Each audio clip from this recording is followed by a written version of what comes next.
Sea Games မှာအမျိုးသမီးဘောလုံးအသင်းအုပ်စုကလှည့်ပြန်ပြီးနောက်နီးပြနှုတ်ထွက်မြန်မာလက်ရွေးစင်အမျိုးသမီးဘောလုံးအသင်း Sea Games မှာအုပ်စုအဆင့်ကနေထွက်ခွာခဲ့ရတဲ့နောက်နီးပြချုပ်တက်ဆူရီယူကီက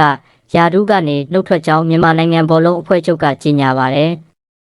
ထိုင်းနိုင်ငံမှာကျင်းပနေတဲ့2025 Sea Games ပြိုင်ပွဲအမျိုးသမီးဘောလုံးပွဲစဉ်မှာမြန်မာမျိုးသမီးအသင်းဟာ2ပွဲနိုင်1ပွဲရှုံးရမှတ်6မှတ်ရခဲ့ပေမဲ့ဂိုးကွာခြားချက်ကြောင့်အုပ်စုအဆင့်နဲ့ထွက်ခွာခဲ့ရတာဖြစ်ပါတယ်။မြန်မာဟာဖိလစ်ပိုင်အသင်းနဲ့အမှတ်တူပေမဲ့နောက်ဆုံးပွဲမှာဗီယက်နမ်ကိုရှုံးခဲ့တာပါ။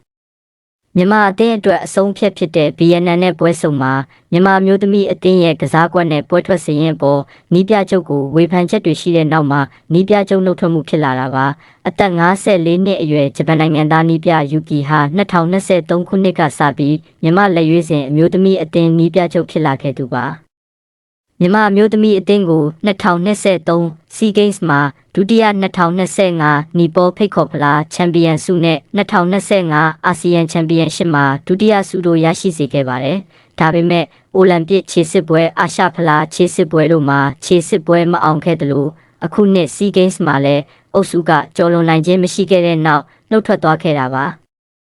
မိထက်လူကမြန်မာအသင်းအုပ်စုကထွက်ပြီးပြီးချင်းဒီစာလေးကိုတင်လာခဲ့တယ်။ရိုးရိုးရှုံးနေတာနဲ့အစွမ်းကုန်စူးစမ်းပြီးမှဂုံတိတ်ခါရှိရှိရှုံးနေရတာကမတူဘူး။မနေ့ကရှုံးခဲ့တဲ့ပွဲဟာရိုးရိုးရှုံးပွဲမဟုတ်ဘူး။ရှုံးပွဲနောက်ွယ်မှာပရိသတ်မသိနိုင်သေးသောပြဿနာတို့မဟုတ်။